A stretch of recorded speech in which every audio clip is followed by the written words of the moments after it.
Vida. Hola, muy buenos días, buenos días. Mi nombre es Víctor Javier y soy hijo de Dios, porque el Espíritu de Dios da testimonio a mi espíritu que soy hijo de Dios y que estoy en la formación para llegar a ser como Él es. Y aquí estamos, queriendo inspirarnos en la palabra del Señor, confiados en su amor y en su gracia. Y pues acá Marla nos ayuda con la lectura y vamos a ir directamente con Primera de Juan. ¿Qué es Primera de Juan? No, ¿verdad? Es No, Primera de Pedro. Primera de Pedro. Primera de Pedro. Así es. Gracias. Sí, muchas gracias, Víctor. Y para que se acabe este capítulo, solamente quedan 2 versículos. Y vamos a leer Primera de Pedro 1, 24 y 25. Y dice así: porque toda carne es como hierba, y toda la gloria del hombre como flor de la hierba. La hierba se seca y la flor se cae, mas la palabra del Señor permanece para siempre. Y esta es la palabra que por el Evangelio os ha sido anunciada. Amén. Ahí termina el capítulo. Bien. El apóstol Pedro, después de disertarnos sobre la gracia del Señor Jesús, sobre su amor y su poder y su misericordia, ahora en esta parte, recuerden ustedes que mm, los versículos fueron puestos después.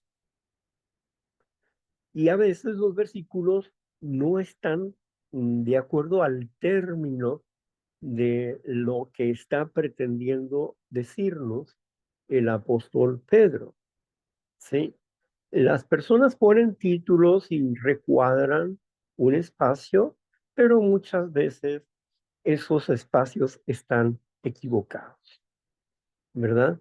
Esos subtítulos hasta donde aparentemente se termina un tema están equivocados, porque hay un seguimiento. Algunas veces, por ejemplo, en, cuando leemos el capítulo 7 de los Romanos, y donde el apóstol Pablo dice, ¿quién me librará de este cuerpo de muerte?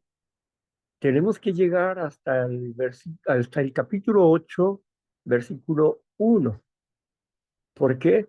Porque ahí es donde realmente concluye. ¿Por qué? Porque dice, gracias doy al Padre por nuestro Señor Jesucristo, que dio su vida por mí. Entonces, este, ahí es donde realmente termina, como pueden notar.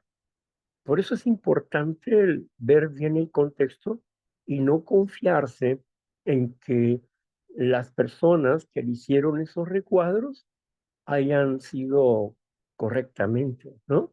Tenemos que ver un contexto adicional para saber si realmente la idea termina hasta ahí. Si no, pues nos quedamos fuera de la sintaxis, ¿verdad? Este, tenemos que ver eso siempre cuando leemos la escritura. Los versículos fueron impuestos por el ser humano para un mejor análisis, para su mejor estudio, pero la Biblia original no tiene estas cosas, ni tampoco tiene subtítulos, ¿sí? La lectura es corrida.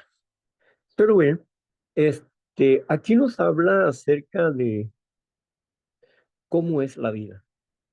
Nuestra vida es como el vapor, que hoy es y mañana ya no es. Y aquí el apóstol Pedro nos dice que es como la flor de la hierba. Y ese ejemplo de la flor de la hierba lo dicen eh, varios escritores, porque es un extracto de Isaías, esa parte, esa figura. Es como la flor de la hierba que nace, ¿verdad? Y se expresa en toda su belleza, pero luego se marchita y se seca, viene el aire y se la lleva. Y así es nuestra vida. Naturalmente, Así es nuestra vida. Pero la palabra de Dios permanece para siempre. ¿Qué significa esto, que la palabra de Dios permanece para siempre?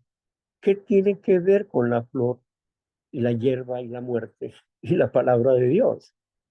Bueno, es que si adquirimos el Espíritu de Dios, que es la palabra de Dios, es el Espíritu de Dios, si adquirimos el Espíritu de Dios, nosotros estamos adquiriendo vida eterna, el pan de vida que descendió del cielo. La palabra de Dios descendió del cielo. Jesús dijo, yo soy el pan de vida que descendió del cielo. Yo soy la palabra.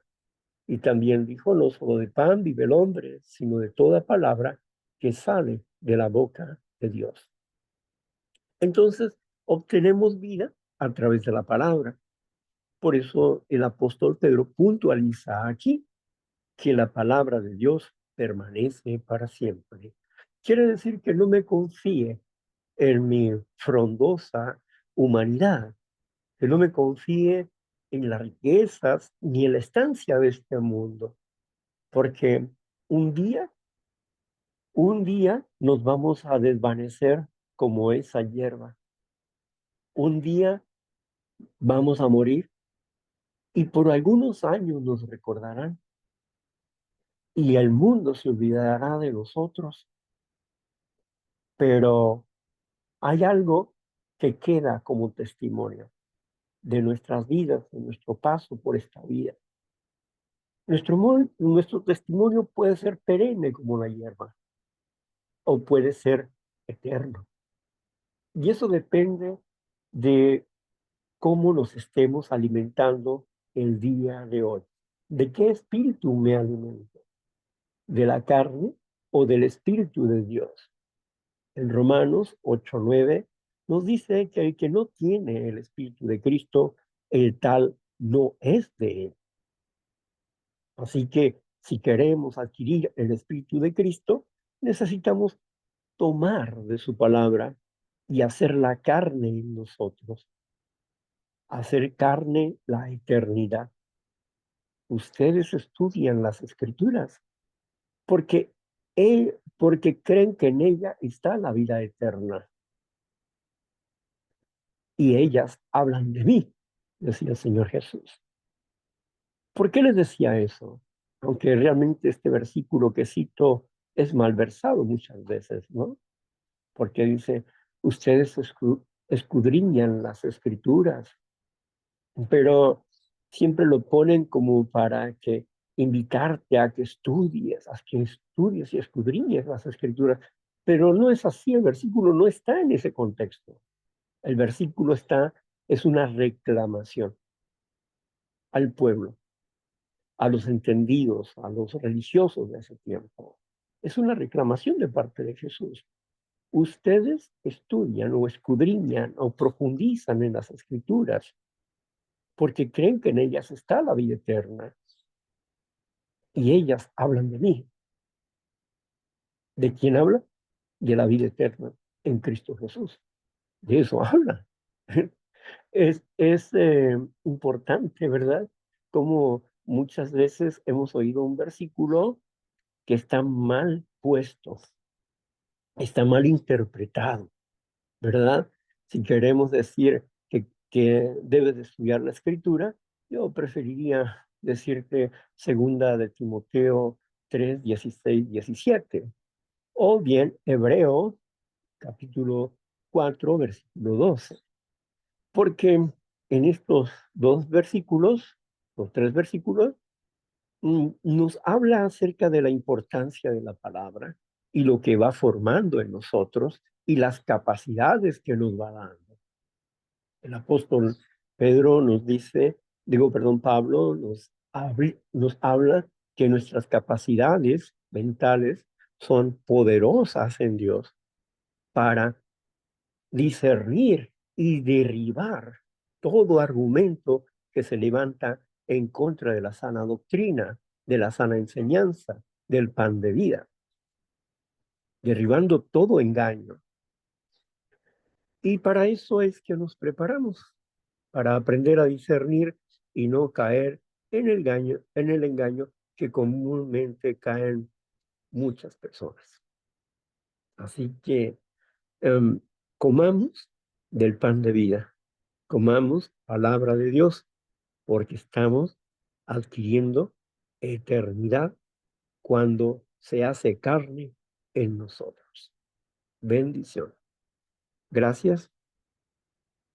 Víctor, y continuamos con la lectura, que es Primera de Pedro 2, y voy a leerles del 1 al 3, que dice así: desechando pues toda malicia, todo engaño, hipocresía, envidias y todas las distracciones, desear como niños recién nacidos la leche espiritual no adulterada, para que por ella crezcáis para salvación, si es que habéis gustado la benignidad del Señor.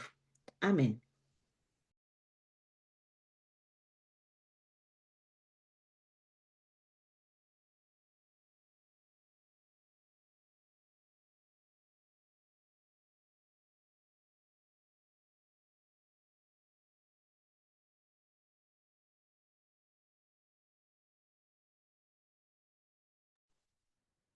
Su micrófono está cerrado. Gracias. Fíjate nada más lo que se leyó antes, cuando habló de que la palabra de Dios permanece para siempre, que es eterna, y inmediatamente dice desechando. O sea, en la práctica de la palabra, del pan de vida, de la eternidad, dice desechando. Con la palabra voy a que desechar toda malicia, ¿verdad? Envidia, robo, asesinato, etcétera. Todo tipo de maldad lo voy a desechar por la acción de la palabra en mi vida. ¿Sí? Entonces, en el versículo siguiente que nos habla aquí, que nosotros necesitamos entender eso. Si Pedro nos dijo que la vida es perenne como la hierba, sí, y que para conservarla necesitamos comer pan de vida, y que el pan de vida hace una acción en nosotros para desechar toda maldad. Y nos quiere leer el versículo siguiente, que creo que es el 2 del 2, por favor.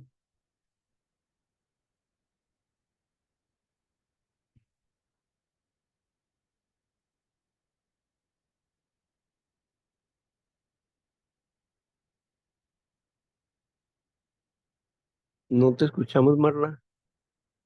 Ay, yo leyendo aquí con el micrófono cerrado, perdón. También me pasa a mí. Dice, desear como niños recién nacidos la leche espiritual no adulterada, para que por ella crezcáis para salvación. Amén. Aquí dice, desead como niños. Está hablando del pan de vida. Desead como niños la leche no adulterada, o sea, las doctrinas, las enseñanzas de Jesús, tal como Él las expresó, tal como Él quería decirnos las cosas, ¿sí? Sin interpretaciones erradas. Por eso dice, deseen como niño, la leche no adulterada, ¿verdad? Y está haciendo referencia al mismo pan de vida, al mismo pan de vida, y está diciendo que lo decíamos, ¿para qué? Ya no era, aquí ya no está hablando para desechar la maldad.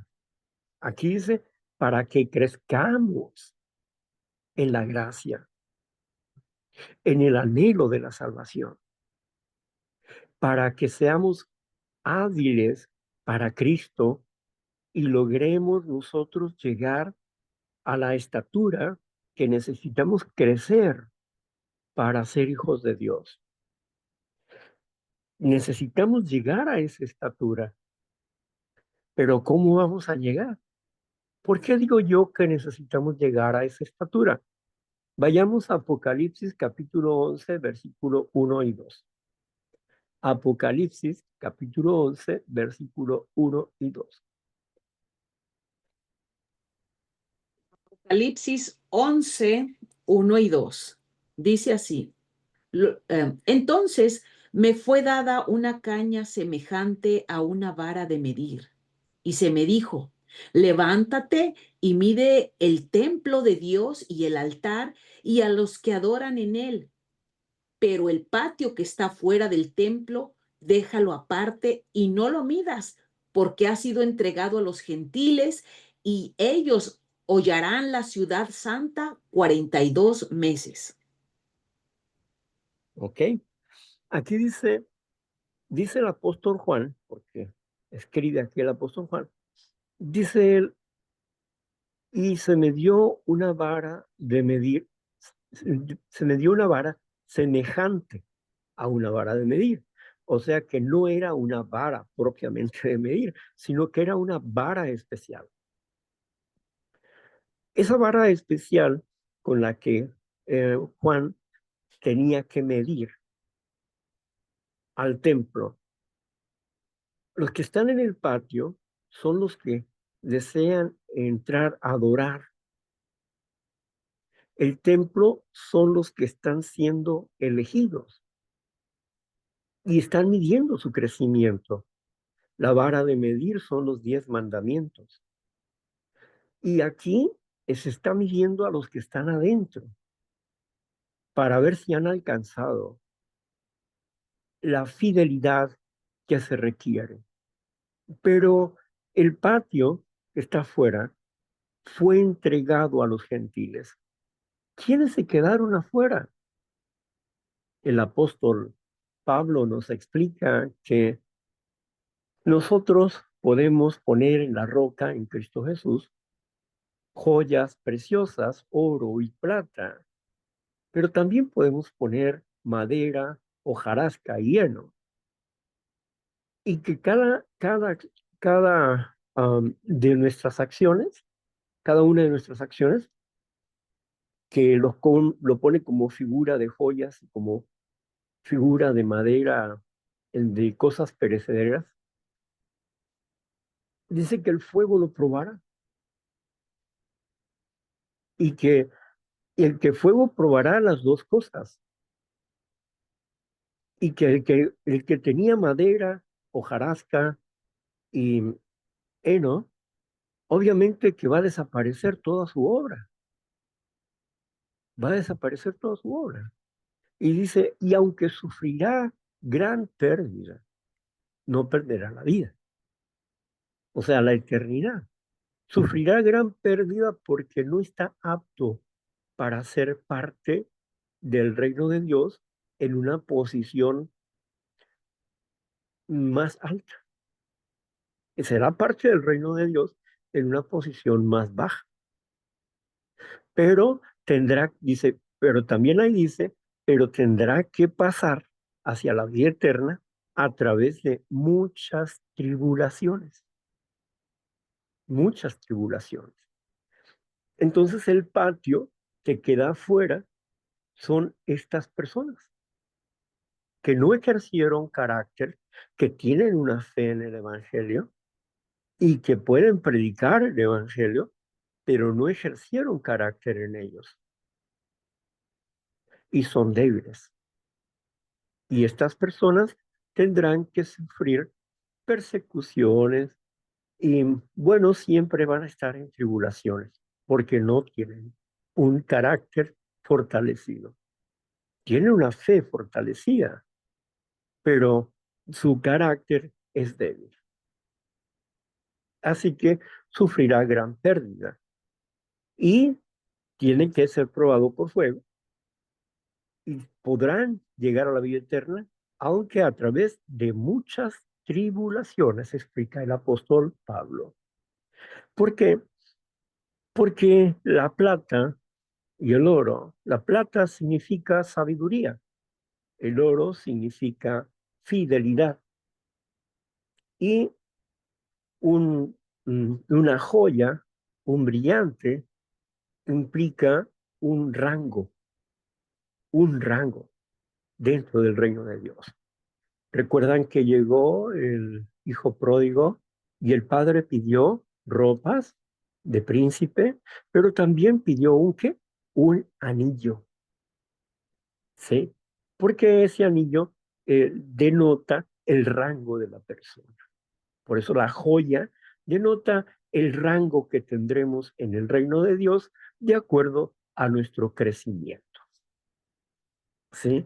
Cuando el apóstol Pablo nos dice que nosotros debemos esforzarnos por crecer en la salvación, crecer en la gracia y el conocimiento, crecer en el amor inmerecido que Dios nos tiene y en el conocimiento de su palabra, para que seamos verdaderamente hacedores de las palabras y no soñadores con la palabra. Entonces, eh, bueno, es muy interesante lo que nos va explicando el apóstol Pedro aquí en este aspecto y lo que nos regala Juan en los últimos tiempos, en el capítulo 11, donde la congregación que tenga la estatura será salvaguardada. ¿Qué pasará con los que están en el patio y que también son cristianos? Ellos tendrán que pasar por la tribulación. Y esto lo vemos también en Apocalipsis, cuando Juan ve a los decapitados, los que salieron de la tribulación, dice, los que salieron de la tribulación, donde ellos dice que la sangre de ellos clama, diciendo, ¿hasta cuándo vengará nuestra sangre? Y la voz divina dice, descansen, duérmanse otro poco de tiempo hasta que se completen el número de sus hermanos. Entonces, Dios tiene un número que no son 144,000, son millones y millones de personas. Pero eh, aquí lo importante es, ¿qué estoy haciendo yo para enriquecer mi entendimiento acerca del reino de Dios y cómo estoy aplicando el conocimiento que Dios me está dando en la vida? Porque hablar de la verdad, aunque ésta vaya en contra de nosotros, es un deber que tenemos, porque no hablamos porque somos perfectos, sino, sino porque anhelamos ser perfeccionados por Dios. Hablamos lo perfecto porque Dios nos enseña lo perfecto, pero nosotros no somos perfectos. Estamos siendo perfeccionados, estamos en el camino de la limpieza, de la santidad, estamos en el camino del crecimiento, de la gracia, estamos afirmando cada día nuestra salvación en Cristo Jesús, honrándolo con nuestra manera de pensar, de ser, de actuar. Por eso le buscamos cada día, ¿verdad? Cada día le buscamos, cada día queremos estar con Él. Y aquí estamos precisamente por eso, porque le estamos buscando. Continuemos con la lectura, por favor. Dice así, acercándonos a él, piedra viva, desechada ciertamente por los hombres, mas para Dios escogida y preciosa. Vosotros también, como piedras vivas, ser edificaos como casa espiritual y sacerdocio santo, para ofrecer sacrificios espirituales aceptables a Dios por medio de Jesucristo, por lo cual también contiene la escritura. He aquí, pongo en Sión la principal piedra del ángulo, escogida, preciosa, y el que creyere en él no será avergonzado. Amén. Ahí me voy a detener.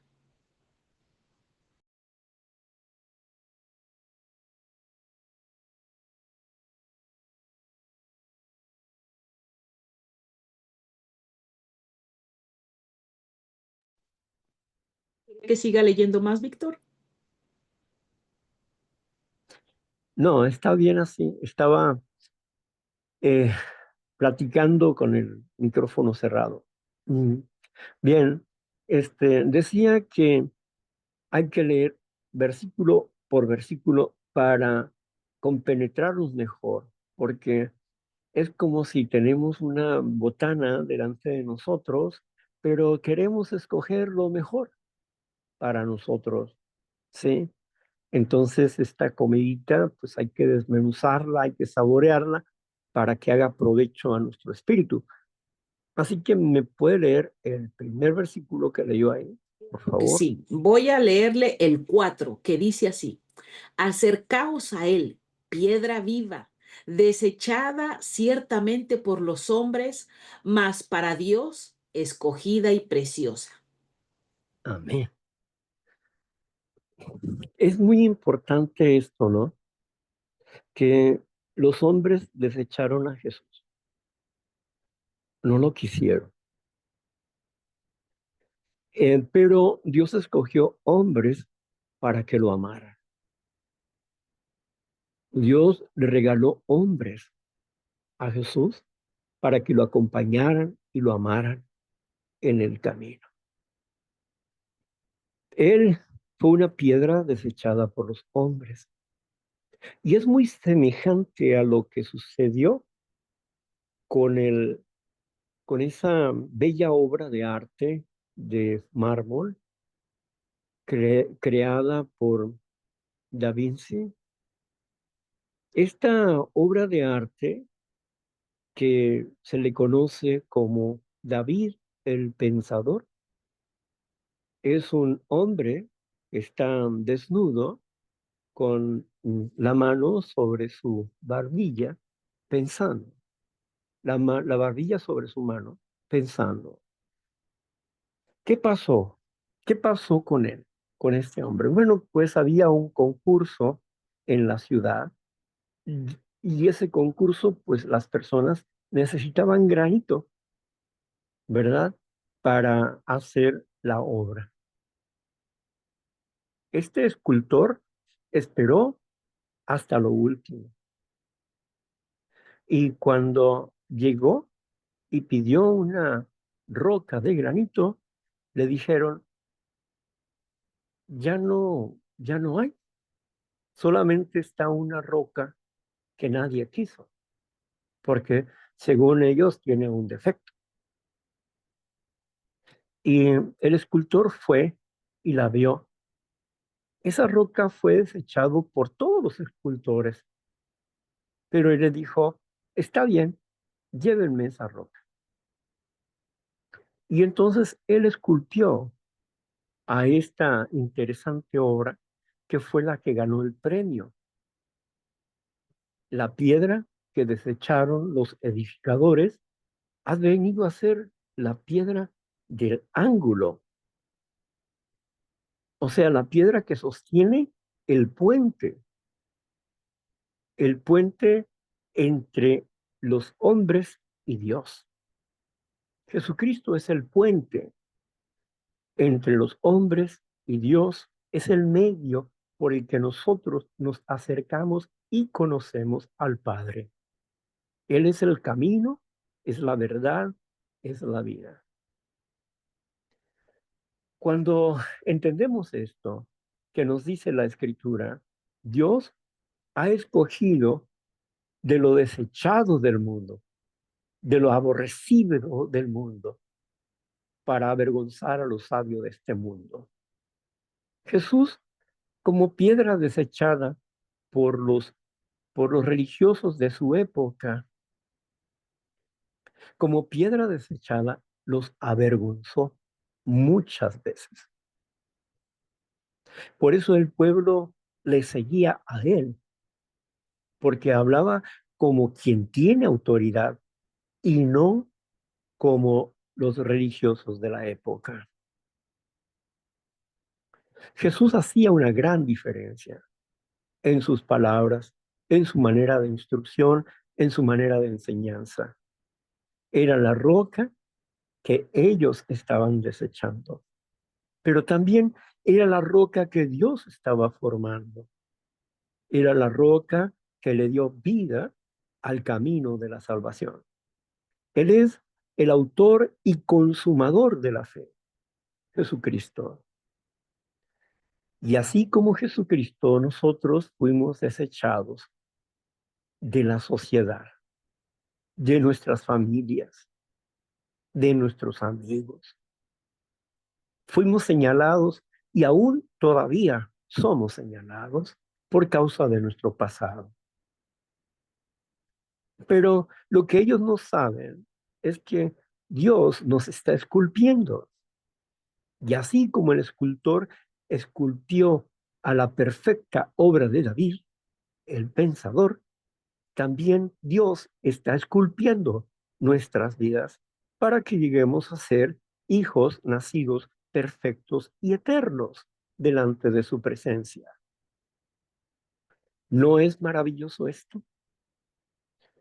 De que lo que ellos no quisieron fue lo mejor que Dios escogió para avergonzar a los sabios de este mundo. ¡Qué maravilla! No se piensa como Dios, ¿verdad? No se piensa como Dios, pero Dios nos ha escogido en medio del pecado para limpiarnos del pecado y para que nosotros lleguemos a ser sus hijos nacidos del Espíritu y perfeccionados por su amor, su gracia y su misericordia. Amén. Voy a leer el 5 ahora, que dice así: vosotros también, como piedras vivas, sed edificados como casa espiritual y sacerdocio santo, para ofrecer sacrificios espirituales aceptables a Dios por medio de Jesucristo. Amén. Amén. Somos elegidos por el Padre para darnos a Jesucristo. ¿Quién es Jesucristo? Jesucristo es el sumo sacerdote Melquisedec. Ese es Jesucristo, que hoy está ejerciendo un sacerdocio delante del Padre. ¿Y nosotros quiénes somos? Somos el pueblo de Cristo. ¿Y qué somos? Estamos siendo preparados para ser reyes y sacerdotes. Pero nosotros tenemos un sacerdocio aquí y ahora en nuestras vidas. Tenemos que hacer sacrificios en nuestras vidas. ¿Pero cómo? ¿Cómo va a hacer eso? No está hablando de sacrificar animales, está hablando de sacrificar nuestros deseos egocéntricos, egoístas, por el amor a Cristo. Veamos lo que dice Romanos capítulo 12, versículo 1 y 2. Recordemos este pasaje.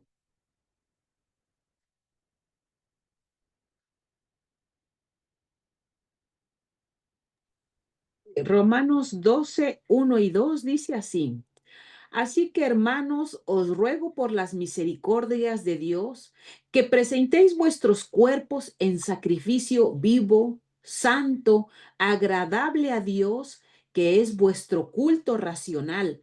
No se conformen a este siglo, sino transformados por medio de la renovación de su entendimiento, para que compruebes cuál sea la buena voluntad de Dios, agradable y perfecta. Amén. Amén. Sí. Aquí el apóstol Pablo nos aclara más el asunto que nos está hablando el apóstol Pedro. El apóstol Pablo dice que debemos de poner en sacrificio, ¿qué? Nuestros cuerpos. Cuando nos abstenemos de un placer que es pecaminoso, pero nos agrada, cuando nos abstenemos, el cuerpo sufre. Por eso escucho a muchas personas decir, es que es muy difícil, es que es muy doloroso. Eso no sabemos. Tenemos que pagar con el sufrimiento para transformarnos, para no seguir obedeciendo al deseo del instinto natural. sino que tenemos que transformar en nosotros ese defecto, tenemos que convertirlo en una virtud. Tenemos que dejar de funcionar de acuerdo al instinto y tenemos que aprender a funcionar de acuerdo al razonamiento espiritual. Y aquí es donde empezamos a entender esto, ¿verdad? Dice, poniendo sus cuerpos en sacrificio, limpio, santo, limpio, agradable a Dios. ¿Qué significa esto limpio?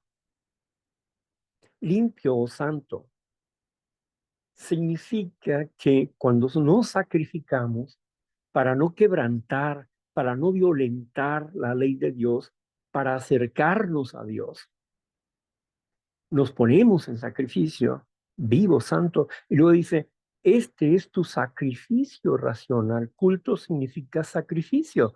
Este es nuestro sacrificio racional. O sea, yo medito, pienso y tomo la decisión. Quiero dejar de hacer esto porque me está alejando de Dios. Quiero dejar de hacer esto. Y puedo tener muchas batallas perdidas, pero no he perdido aún la guerra. Entonces me aferro a no hacerlo. Y en medio de que me caigo y me levanto, y que me caigo y me levanto, en una de esas, ¡pum!, estoy parado. ¿Sí? Porque estoy tratando de poner en sacrificio santo, limpio, agradable a Dios. A Dios le agrada que peleemos nuestras batallas. A Dios le agrada que busquemos ser limpios como Él es limpio, santo como Él es santo. Entonces, cuando pasa esto, ¿qué nos dice el apóstol Pablo? Nos dice pues que este es nuestro culto racional. O sea, es la práctica de la palabra del Espíritu de Dios en nuestras vidas para lograr la transformación de la nueva personalidad. También dice, no te conformes a esta sociedad, no te conformes, no vivas de acuerdo a esta sociedad, sino que sus pensamientos sean transformados. ¿De acuerdo a qué? Pues al Espíritu de Dios, a la palabra eterna, al pan de vida. No tengo que conformarme a la manera de vivir de la gente, ¿verdad? Que siempre está llorando porque por diferentes cosas, ¿verdad? Están insatisfechos en la vida, no tienen satisfacción de vida y no se hacen responsables de sus actos. Entendemos que viven dentro de una enfermedad pecaminosa o defectuosa y nosotros queremos salir de eso. No queremos vivir, no queremos practicar el defecto de carácter, queremos salir del defecto de carácter. Y aquí nos está explicando justamente lo que nos dice el apóstol Pedro. Vayamos de nuevo al versículo que nos habías leído anteriormente, el número 5 de ese capítulo 2, el número 5, para que recordemos esta compatibilidad entre lo que piensa el apóstol Pablo y lo que nos dice el apóstol Pedro. Dice, vosotros también como piedras vivas, sed edificados como casa espiritual y sacerdocio santo, para ofrecer sacrificios espirituales aceptables a Dios por medio de Jesucristo. Amén. Ahí está, piedras vivas. Cuando los apóstoles vieron el templo y contemplaban el templo con Cristo Jesús y decía, Maestro, mirad cuán grandes son estas rocas. O sea, admiraban el cimiento del templo de Salomón. Admiraban ese templo y Jesús les dijo, No quedará roca sobre roca de este templo. Y allá vino posteriormente, llegó el general Tito, quien derrumbó el templo y sacó todas las rocas del templo. Las sacó, cumpliéndose la profecía que había dicho Jesús. Pero aquí el apóstol dice que seamos como piedras vivas. ¿Cuál es el templo de Dios? El templo de Dios es la congregación de Dios. ¿Por qué? Porque en la congregación de Dios habita el Espíritu Santo, habita el Espíritu de Dios, habita en nuestros corazones y en nuestras mentes. Somos piedras vivas y tenemos que comportarnos como piedras vivas delante de la presencia de Dios y los hombres, como piedras vivas, ajustándonos a la palabra del Señor, siendo, ¿qué? Santos, limpios en nuestras formas de pensar, de hablar y de actuar. Esa es nuestra meta diaria. Nuestro trabajo de detecta, admite y corrige. De nuestro trabajo de meditar en los problemas internos que tenemos y cómo nosotros podemos cambiar esas situaciones con la ayuda y la inspiración de Cristo Jesús. Estamos en el desarrollo espiritual. Estamos en el camino, tal como el apóstol Pablo, el apóstol Pedro lo señalan. Y podemos entender, por lo que dice el apóstol Pedro, Pablo nos explica más fácilmente, más comprensible, los actos que tenemos que hacer para cumplir la palabra como lo explica el apóstol Pedro. Porque al final de cuentas, Pedro estaba explicándole a un pueblo que ya entendía, que ya sabía. Y el apóstol Pablo explica a un pueblo ignorante, que no sabía. Y me explica a mí y me habla a mí porque yo soy ignorante de muchas cosas y el Señor me va revelando tal cual una cosa u otra.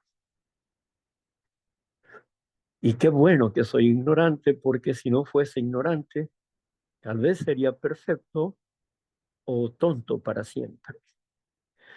Pero como no soy perfecto y algo de tonto sí tengo, este, pues aquí estamos queriendo ser sabios y no ser necios. Continuamos con la lectura. Muy bien, voy a leer el versículo 6 que dice así. Por lo cual también contiene la escritura. He aquí, pongo en Sión la principal piedra del ángulo, escogida, preciosa, y el que creyere en él no será avergonzado. Amén. Sí. El que creyere en él no será avergonzado. Esa piedra preciosa y escogida, sabemos que es Cristo, la roca fundamental,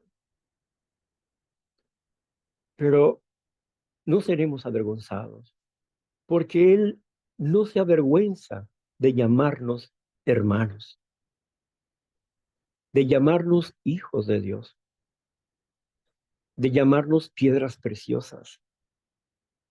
Él no se avergüenza de eso, pero también dice, el que me niegue a mí, yo le negaré también, ¿verdad?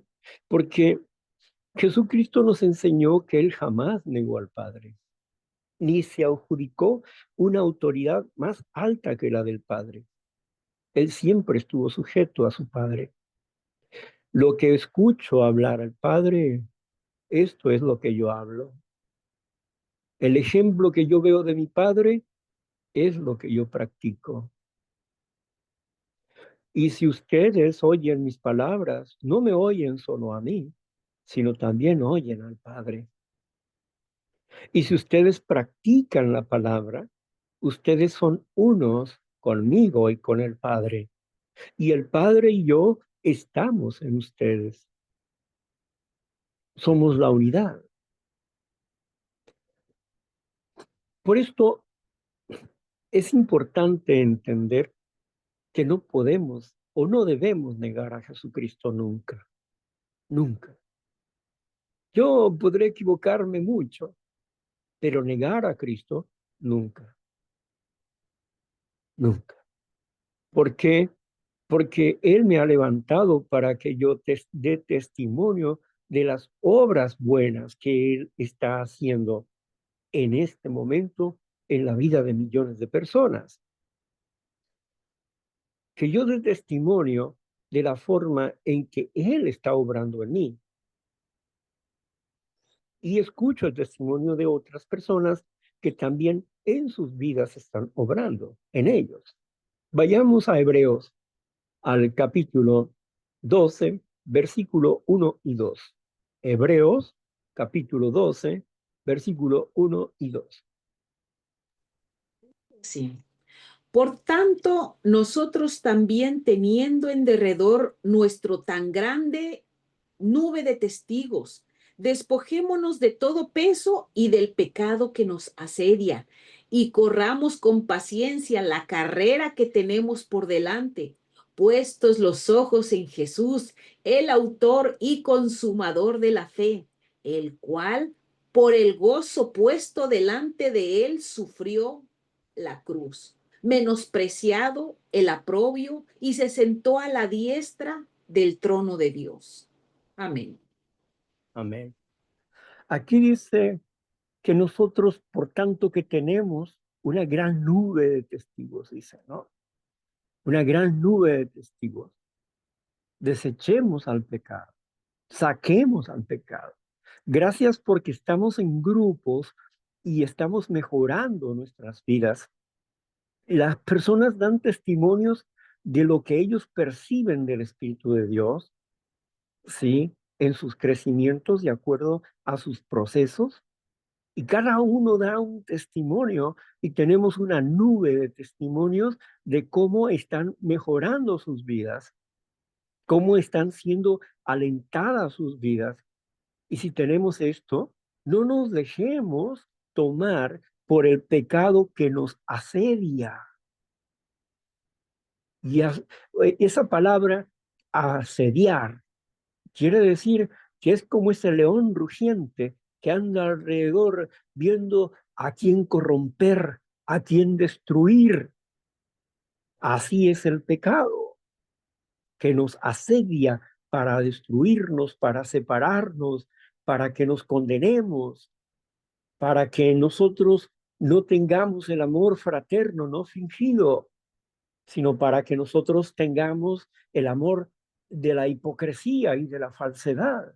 Pero nosotros, como cristianos, necesitamos ser amorosos y fraternos desde nuestro corazón y venciendo al pecado que hay en nosotros, que se opone a que amemos a alguna persona, le amamos porque estamos peleando contra el deseo que no es de Dios, con ese falso deseo que no es de Dios, con ese falso deseo de prejuicio y de error.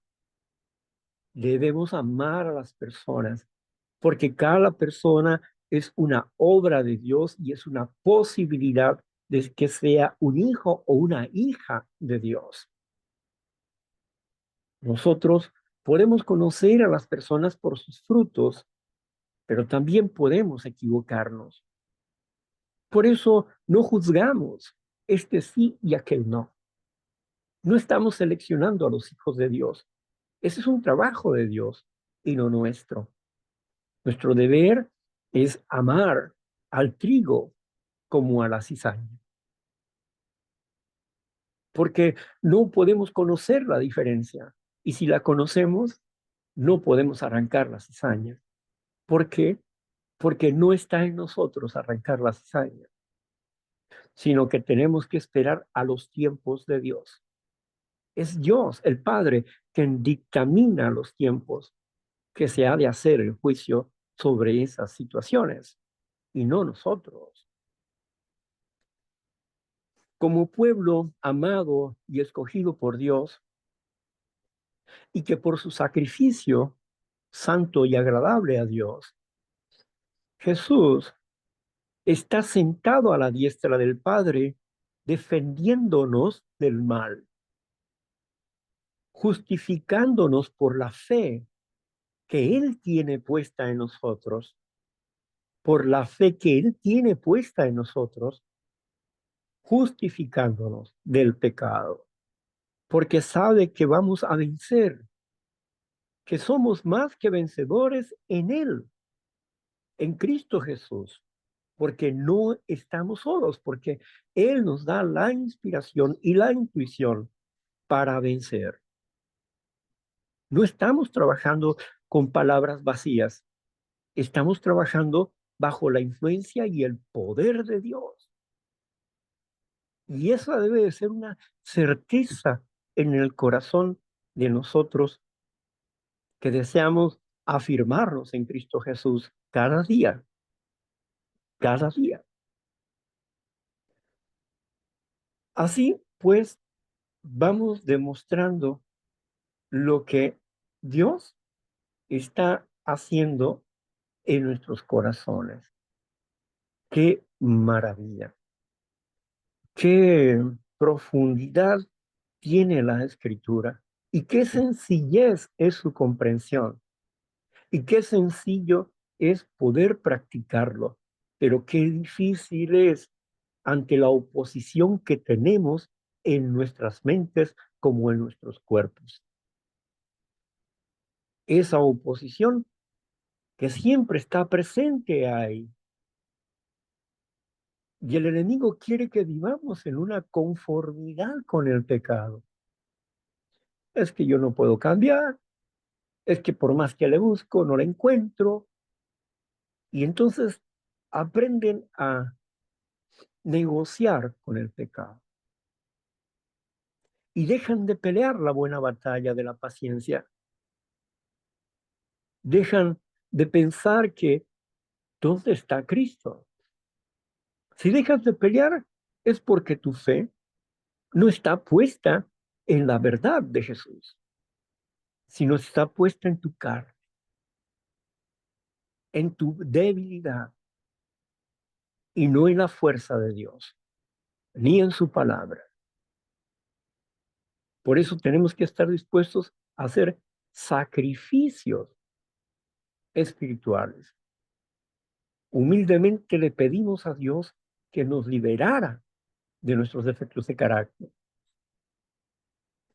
Humildemente Jesús le dijo al Padre, Padre, haz que pase de mí esta copa, pero no se haga mi voluntad sino la tuya.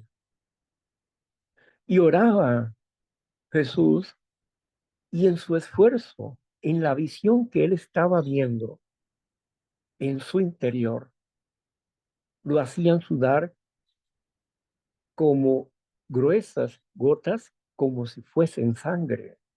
Eran gotas de sudor, pero estaba él viendo su propia realidad de lo que, por lo cual él iba a tener que pasar. Pero el apóstol Pedro nos dice que él se sostuvo en el gozo de la meta. Él se sostuvo pensando en la finalidad, en el propósito, en la conclusión de su sacrificio. ¿Por qué? Porque millones de seres humanos habían de ser transformados a través de ese sacrificio. Y en ese gozo, él sufrió por causa de la finalidad, del propósito del plan. No estaba desanimado diciendo, pues es que van a ser muy poquitos. No, no estaba pensando en eso. Estaba pensando en el proyecto que el Padre le mostró, que el Padre le enseñó. Y él podía entender porque él mismo había sido el verbo en espíritu y ahora era el verbo encarnado, el Mesías, el Cordero de Dios que quita la transgresión del mundo. Qué maravilla. Sostenernos por lo que vemos a futuro. Decía, la compañera Marla nos hablaba de la esperanza en Deuteronomio 28. Nos hablaba de la esperanza escrita ahí. Bueno, esas esperanzas, esas bendiciones que queremos recibir, no podemos recibirlas si no hacemos sacrificios. Tenemos que sacrificar nuestro orgullo, nuestra soberbia y tener la misma actitud de Jesús.